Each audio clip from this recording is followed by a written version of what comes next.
Alright, so yeah, I feel like all these books that I read first this week are all kind of dangling a carrot out in front of me every issue.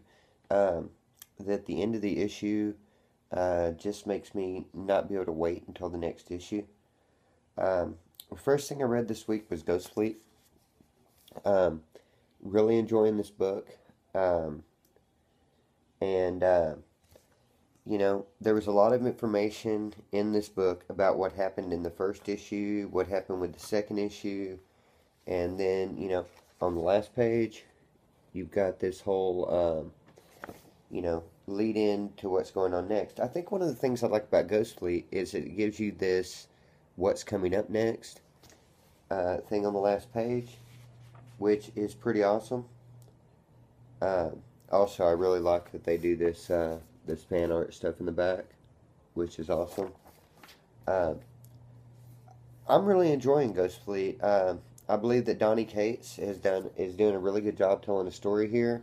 Um, I believe that Daniel Warren Johnson, even though that sounds like a serial killer's name, man, I'm not trying to judge you. Um, the art in this is really good. Um, it's a cross between a lot of different stuff. Uh,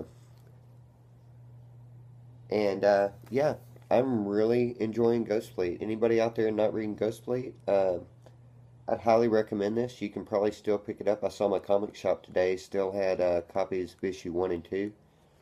Uh, but really good series. Uh, Birthright, man, this book is good every month, and it always leaves me wanting the next issue. I mean, when this is your last page, you know, how can you not be waiting for the next issue? We're still not clear whether or not. I really like too that they dressed him up in this whole like trucker thing instead of his whole Conan outfit that he's had going on.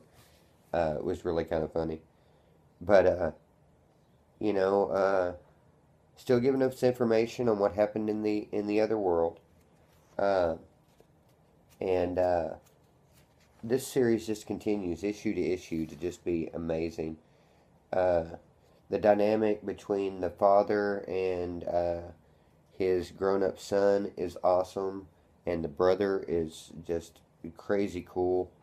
Um, I mean, it kind of leads me to wonder how it is that um, he can write something that's this good, story-wise, and that Nailbiter seems to kind of be dragging a little bit. You know, I love Joshua Williamson, um, and this has really been good. Breslin's art on this is amazing. The coloring on this um, is also um, just I don't know. I can't say enough about this book. Uh, I said a lot last month, but I mean Antonio Lucas that does the coloring on this book. Um, the coloring is just amazing. Everything about that book is just great. Third thing I read was Roche Limit. I like this book, and it's one of my favorite sci-fi titles that I'm reading right now. Not a lot of people read it, but I like how I like books that give you something like this in the beginning each time. Each time you're giving me a page of story about this world, and then you're going with the story. I mean, I said before that one of the things I like about V Wars is that there's so much like backstory out there, so that I just have to read the comic. And yeah, that's kind of how I feel about Roche Limit. Is that each issue they give me just like random information that all works its way into the story. Um, I really like this issue, um, and the whole them working towards the anomaly. It gave a little bit of background to uh, these people that I'm not sure what they're called, but the overseer people or whatever. But once again, I mean, you know, the last page um, leaves me wanting something next month with what exactly is up with the anomaly. Why is it that they're sacrificing bodies into this anomaly? Type of thing. Next, I read The Woods. Um, this issue seemed odd.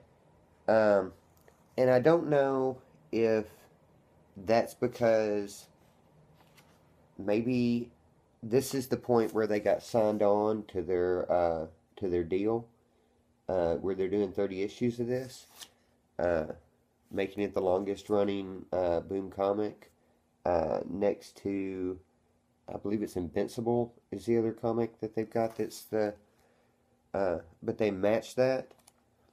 Uh, I really like the art in this, on this issue. I almost thought there was a different artist because of the fact the art was so good in this. Uh, but the art and coloring in this is always so awesome. Uh, Kenny and storytelling is really good. I kind of felt like I had missed something, like there was an issue that I'd missed or something. But as I went on in the issue, it was just uh, a story that was a little disjointed. I mean, it all kind of wound up in the end. I do wish I understood, and I'm sure they'll explain how it is that this coach um, met up with these people. But you know, and once again, uh, big teaser at the end, making me not be able to wait until I get a copy of The Woods next month. And so, uh, also, Cluster. Can't wait for this book. Oh my god, I can't wait for Cluster. And last, I read Lady Killer. Oh my gosh, this book was so good. Um, I don't even know how to describe what this book was. It was like Mad Men meets uh,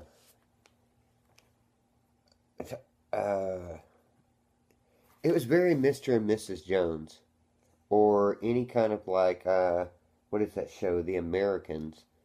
Um, it was very sleeper assassin. Uh, the art in this was amazing. The coloring in this was great. It's a really good story, and I was really interested. I love how that she's all like upset that she just murdered this woman with a hammer, and she got blood on her dress. Uh,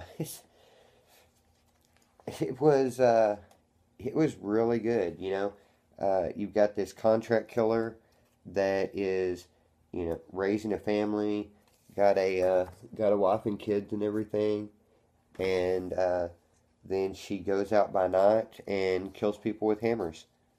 It was it was really good. One of the best parts of this book was the end of it here with well, I mean, the next issue preview was awesome, but this Ask Josie at the end, which is like a letter, like a Dear Abby, where you ask this serial killer woman questions about your life and you know how she can help you in a 60s type of way. I loved this Ask Josie at the end. It was really good. And Colin Bunn, new series coming out. Uh, but yeah, I mean, all of these books were great, and you know, I can't wait to read whatever comes out next from them. I mean, it's a good week because of the fact that a lot of the stuff that I still have to read is equally as good as any of these, and maybe there'll be a surprise. But I would guess that one of these five comics will definitely be my favorite of this week. But I'm gonna get off here, and I guess I'm gonna read Shaft.